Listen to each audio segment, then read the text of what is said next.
the conquest of Constantinople and Muhammad al-Fatih.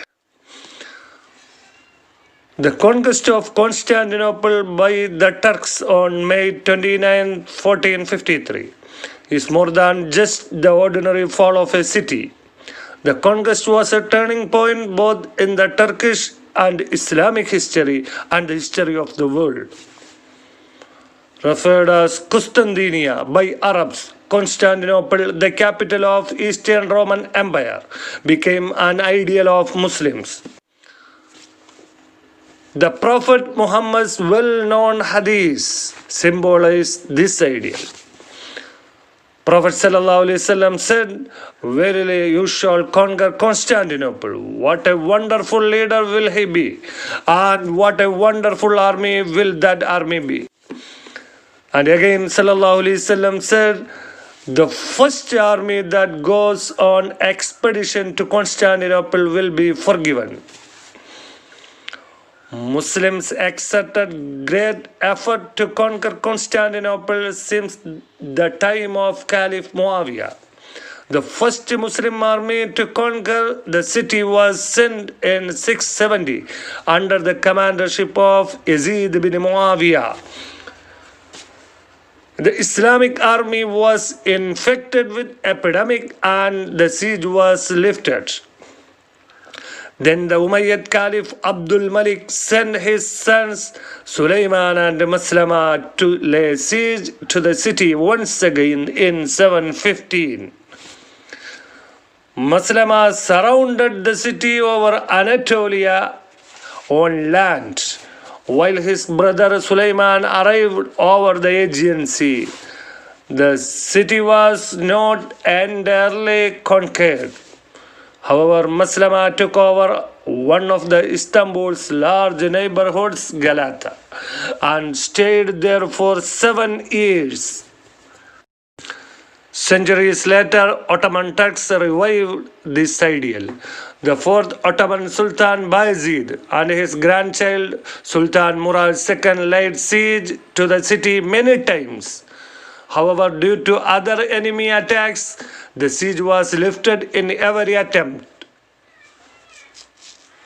Muhammad al-Fatih was born on 27th Rajab 835 Hijrah, 30th March 1432.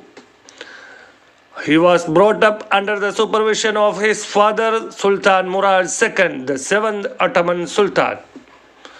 His father prepared and trained him to shoulder the responsibility of the position of a sultan. Muhammad Fatih memorized all the Quran, learned the prophetic narrations, Islamic jurisprudence, mathematics, astronomy, and the skills required for war. He also learned Arabic, Persian, Latin, and Greek languages. He joined his father in his battles and conquests.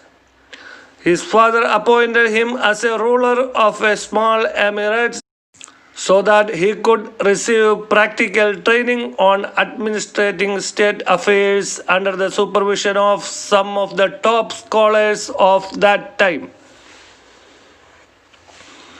After the death of his father, Sultan Murad II, on 5th Muharram 852 Hijrah, 7th February 1451, Muhammad al-Fatih took over and became the Sultan of the Ottoman Empire.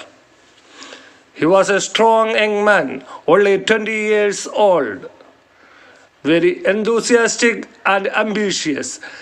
He was thinking of the conquest of Constantinople, the capital of the Byzantine Empire. The first step to achieving his dream was to take control of the Strait of Bosphorus so that he could prevent any support or supplies that might come to Constantinople from Europe. So he built a huge castle on the European seashore of the Strait of Bosphorus. Along with top senior officials, he personally participated in building the castle. It took 3 months to build this castle that came to be known as the Romelia Hisar, the Roman castle. On the other bank of the Strait of Bosphorus, there was the castle of Anatolia or Anadolu Hisar. It then became impossible for any ship to cross unless it obtained permission from the Ottoman Turks. After completing his preparations, Sultan Muhammad Fatih marched to Constantinople with an army of 265,000 fighters. This army had infantry forces as well as horsemen. Huge cannons supported this army. The army besieged Constantinople and the Ottoman cannons started to fire their missiles at the fortified wall of the city day and night. At dawn of Thursday, 20th Jamadul Awwal 827 Hijrah, 20th May 1453, the Ottoman forces managed to penetrate the walls.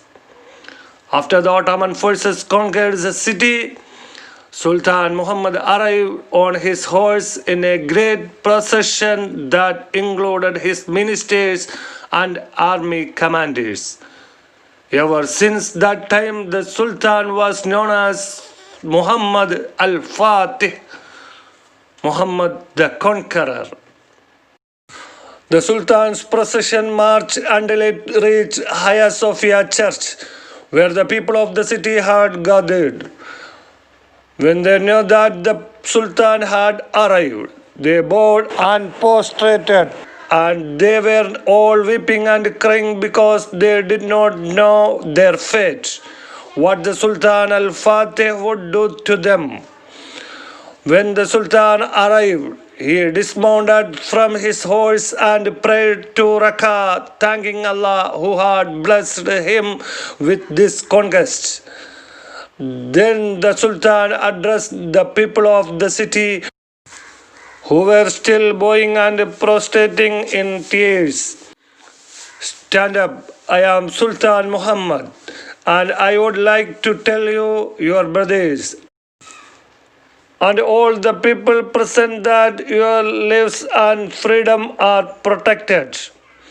The Sultan ordered that the church be turned into a mosque, and for the first time the call for prayer, adhan, was heard from this place. Until now, this masjid is still known as the Masjid of Hagia Sophia. He also decided to take Constantinople as a capital of his country. It was called Istanbul, meaning the house of Islam. Later on, the word was viciously twisted to become Istanbul. Later on, Muhammad al-Fatih headed to complete his conquest in the Balkan. He managed to conquer Serbia, Greece, Romania, Albania, Bosnia, and Herzegovina. He also looked forward to conquering Rome so that he would have another source of pride in addition to the conquest of Constantinople. In order to achieve this great hope, he needed to conquer Italy. He prepared a tremendous fleet for this mission. He managed to land his forces and a large number of cannons near the Italian city Otranto. Consequently, he managed to capture its castle in Jamadul Awwal 885 Hijrah, July 1480. Muhammad al-Fatih decided to take Otranto as a base for his northern military operations until he could reach Rome. The European world was terrified because of this attempt, and they expected the fall of the historical city Rome into the hands of Muhammad al-Fatih. However, he died suddenly on 4th Rabiul Awwal 886 Hijrah, 3rd May 1481, while he was preparing to realize his dream.